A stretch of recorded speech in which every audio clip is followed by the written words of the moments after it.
Hi, ladies and gentlemen. This is Ross Nelson, Director of Operations at Reddick. If you guys have been noticing, we've been doing a bunch of investor stories and really wanted to sit down with a lot of different investors from all different walks of life, ages, socioeconomic statuses, professions, family life, just to really get an understanding of them. And today we have Daniel Ameduri from Future Money Trends, and this is a really, really cool interview because Daniel, like us, advises a lot of different investors on his views of economics in the market and what the future money trends will be. So we're really excited to have you, and to have the privilege of you investing with us has just been so cool, just to always call you and pick your brain on different investment ideas as well. So thanks very much for having me. Absolutely. Appreciate it. So tell us, how did you get started in real estate? I had a mentor at a young age who taught me about real estate and the basically the plan to create a lot of wealth in real estate over the long term. I ended up reading the Robert Kiyosaki books when I was young. Yeah. So I liked real estate even as a teenager. At 18 years old, about 3 or 4 months out of high school, I bought my first property in Southern California. Wow. And I just never stopped. I just kept buying real estate. And of course, I thought I was a genius because everything I bought went up $10,000 a month. And then, of course, there was 2007, 2008. Yeah. I felt it was a bubble, and I started telling people. I made a YouTube channel, and it's kind of all history from there. The YouTube channel got a lot of attention. I was able to help a lot of people. It's been featured on a lot of different financial sites, Wall Street Journal, ABC World News. Wow. Inside Edition. So it kind of all started. Everything started because of real estate. So what were you doing for work before Future Money Trends? I didn't realize that was a hobby that turned into a passion and a life. I was actually a full-time real estate investor. Okay. So I had managed a few other businesses that I invested in. I was doing real estate, flipping houses.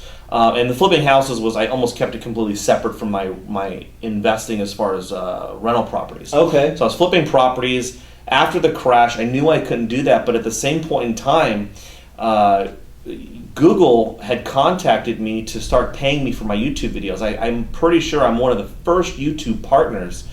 So they started paying me. Then I got sponsored by this group called the NIA. Then I started Future Money Trends. And now we do Future Money Trends. We have a few professional researchers who help us write articles and develop different things. We have a paid members area, a free members area, and basically we're about doing research and trying to really forecast things for people so not only they can make investments, but they can kind of plan their life around the different changes we may see from the economy. So what type of investments do you guys research and look into from an economic standpoint? Right now we're focused on the resource sector. We're focused on real estate. We're focused on things because we're kind of moving into a volatile time in the United States with national debt and the Federal Reserve quantitative easing. So we're looking for things that are reliable. We're looking for tangible assets like real estate, like precious metals, like businesses you can buy via the stock market that are safe and reliable, like a Microsoft or an IBM or a Becton Dickinson, something that's safe and reliable. So we're looking for safe investments right now. I don't think right now is the time to be doing a lot of speculation. So we're looking for safer investments. So what about real estate has made you feel safe to be acquiring so many rental properties with the Reddick network the last few years? Well, luckily I met you guys, I want to say back in 2006, and I've been buying with you guys aggressively over the past few years here because with real estate basically taking a hit, a lot of people don't want to touch it, and that's when you want to buy. You want to buy when everybody else does. It's not a popular investment. Absolutely. You don't want to buy real estate when your neighbors and everybody else is becoming a house flipper and a real estate agent. You want to buy when everybody's scared to touch it or maybe they're impaired because of their credit report. So right now is a great time for me personally to buy real estate. I think for a lot of people. And because of the Reddick network, it's given me the people. Because really, I'm not buying anything in California. It's not realistic. They don't rent, or they don't rent for, you buy a $400,000 house and it rents for, $1,200, $1,300. Those numbers just don't make sense. Mm-hmm. I'd much rather buy out of state. You buy a $100,000 house or a $75,000 house in some of these states you guys cover, and they rent for $1,300, $1,400. And they rent fast. I just did one a few weeks ago with you guys, and it ran into like 7 days. Yeah, yeah. So It's the people though. That's huge. Once you go out of state, you are dependent. It's like you're on this little, like your property's on this little island it might as well be on, and you're completely dependent on the people. So without your group, I probably wouldn't be able to buy out of state, because the fact is I've done it actually. I did it one time, and it was a nightmare. I only owned the property for about 6 months. Oh no! Because I found a great deal, great house, but it was just not. The realtor who managed it for me ended up just not being a very reliable person. You call them, they don't call you back. Yeah. So I mean, in the end, if you can buy real estate in areas that are fundamentally sound. So like let's take it like an Austin for an example. It's a booming area in Texas. Texas in general is booming. We love Austin. Yeah, so you got these booming areas. They've already seen a price hit, or if it's an area like Texas where they never even saw the boom. Yeah. So you never had the burst. They missed the recession memo. Yeah. So you buy in these areas where people are getting jobs. Yeah. I think you're safe buying in others. So I even in real estate, I'm buying in areas that are very sustainable. So what would you say if you had your two highest priority items in looking for a rental property? What are you really focusing on? I use the gross rent multiplier for people who aren't familiar with that, which most might not be, because if you're not a real estate investor, you're probably not familiar. But basically, I take the annual rent and I times it by 8 or 9 if I really want the property in a specific area, and that is the most I'll pay for the property. That's my personal criteria. Sometimes I'm lucky though with the Marshall Reddick network. I've been able to get it in the 5 or 6. So just to give a quick example, if a property rents for $1,000. Or $1,000 times 12 months is $12,000, and then you'd simply take the $12,000 times 10, $120,000 would be a gross GRM of 10. So I try to look for that sweet spot of basically 5 to 9, but I tend to find them with around the 8 on average. So you really like the passive income and the cash on cash returns more important than some of the more speculative markets that are going to be lower passive income, lower positive cash flow, but the higher potential for those growth and those spike markets. I'm all about cash flow, and here's why. Because ultimately the tenant's going to pay the property off. So if I buy a $100,000 property, and let's say it didn't appreciate over 30 years, which that's unrealistic, not going to happen. But let's say and 30 years is worth $100,000. The tenant paid it off. Yeah. It didn't cost me anything for the tenant paid it off. So to me, the appreciation is the gravy, the icing on the cake, but it's not something that I seek out first. I first seek out the cash flow, because ultimately I want to pay these. For my personal belief is to pay them off and enjoy the cash flow. Yeah. Well, so what was some of the advice your mentor gave you when you first were getting started in real estate? I remember, because this was back when I was 13 to like 20 years old. Okay. So, but I remember, he had this idea for me, and I never followed through with it. But the plan was to buy a fourplex, live in one unit, rent the other 3 out. But overall, he taught me to focus on the units, Okay. So I do own some multifamily properties. I know you guys tend to specialize on single family, but the multis that I have purchased are from you guys. Yeah. Through you guys. Yeah. So, I tend to just I'm looking for units. I'm looking for that income. Because ultimately I can tell you that the income we make from our rental properties takes care of all of our expenses. So everything I make from future money trends is basically for whatever my family wants to do with it, as far as investing or saving or donating money.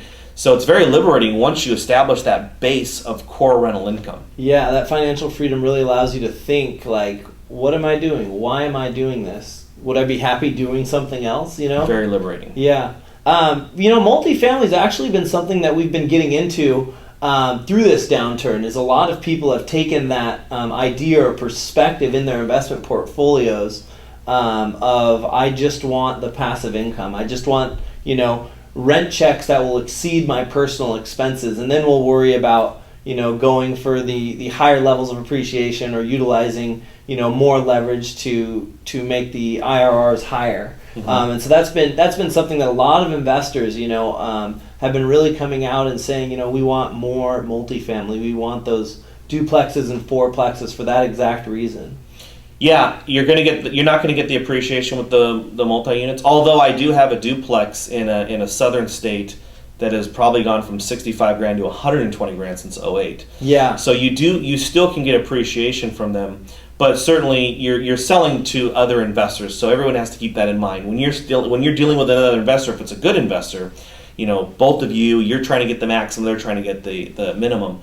When you're dealing with a single family house, if you're selling that, you might have the wife fall in love with the kitchen, the dad falls in love with the garage, and your job's easy. Now you just have to let them compete with other people who want the house. Yeah. What's some advice you would give maybe a first-time investor that is, just needing some advice to, make their first purchase? Well, if they're going to make their first purchase, I would definitely make sure it cash flows. I'll be honest with you, I've had them where they've gone negative, or I've gone into them knowing it was going to be a negative, and it's a lot easier to have them cash flow, because if they're cash flowing, let's say you're making $200 a month, at the end of the year you've got $2,400, and then you've got an AC unit or a roof repair, something that comes up, or a vacancy. That positive cash flow is always going to make sure that you're not writing a check or something for loss. So I would advise people just to make sure you have a positive cash flow. And then what's some advice? You are a very experienced investor. You own a lot of units. You've bought some with the network. You've bought some out of the network. And now you've really leaned more towards buying all of your investments with Marsh or Reddick. What's some of the advice on maybe the biggest benefit for you as an experienced investor to utilize the Marsh Reddick Real Estate Network? It's the people, and I don't know if you guys ever mentioned this, but when you call up a Marshall Reddick realtor, you got to remember, you've got the whole network behind you. So I'm not just some guy in California who they have to deal with.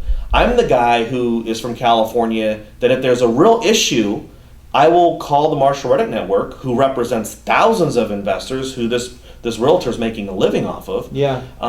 So I like that aspect. I like that it's almost like a real estate investors union in the sense that, that's a great analogy. When I call, my call is, you'd hope that it would always mean something with anybody you're dealing business with. But I know that I'm valuable, because it's not just, maybe I only own one unit with these guys, but I know the Marshall Reddick investors own thousands. Yeah. So I like that aspect. That is a huge benefit. The people, you guys have long-term relationships. Some of these people, Marshall was telling me, you guys know since the 90s.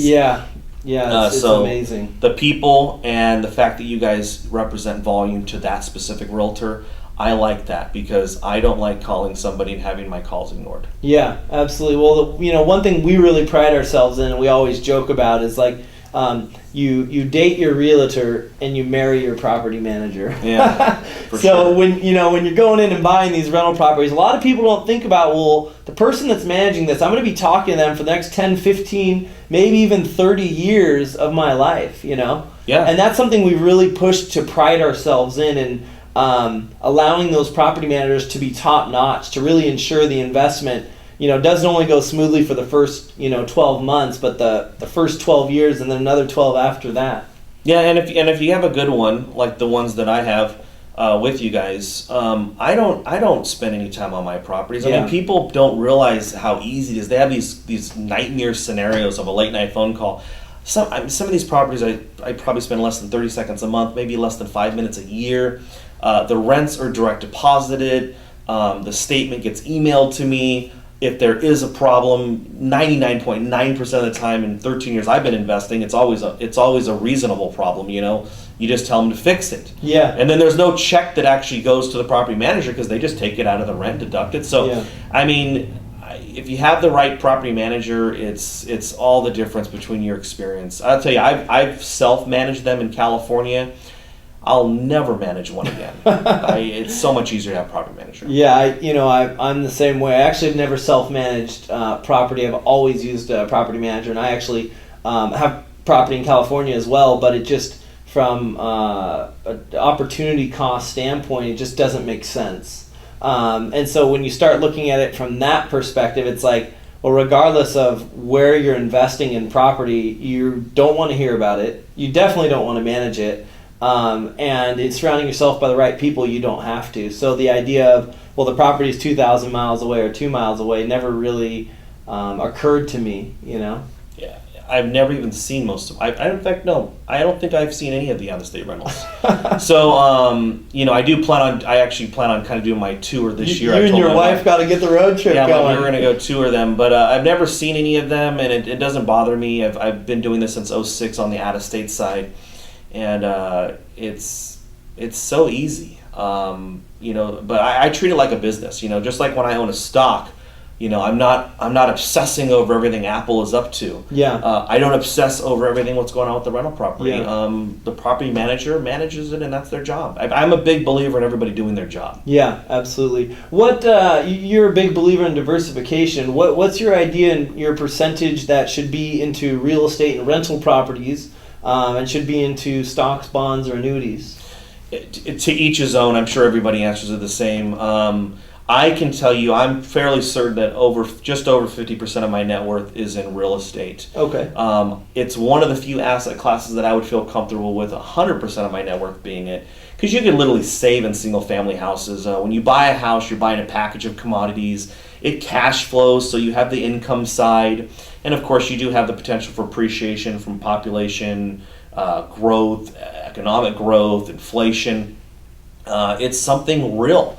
So, as far as the breakdown, I can just tell you, me personally, it's probably like 50% real estate, let's say 25 to 30% stocks, and then the rest is in businesses. Okay. But I don't know. It's hard to say for somebody else. Yeah, yeah. Especially with stocks, because most people they tend to use the stock market as a casino and they just gamble. So I would tell them, don't buy any stocks. Yeah. If you're going to buy a stock, just like if you're going to buy a house, you need to understand what you're getting into, because you are buying a fractional share of a business if you buy stock. Absolutely. Well, thank you so much. We really, we know you're a busy guy, and we appreciate your time, and we love the work you're doing on Future Money Trends, and we're honored to have you as one of our investors and be buying properties, and we continue to love working with you, and thank you so much. Thanks very much. You guys have a good one.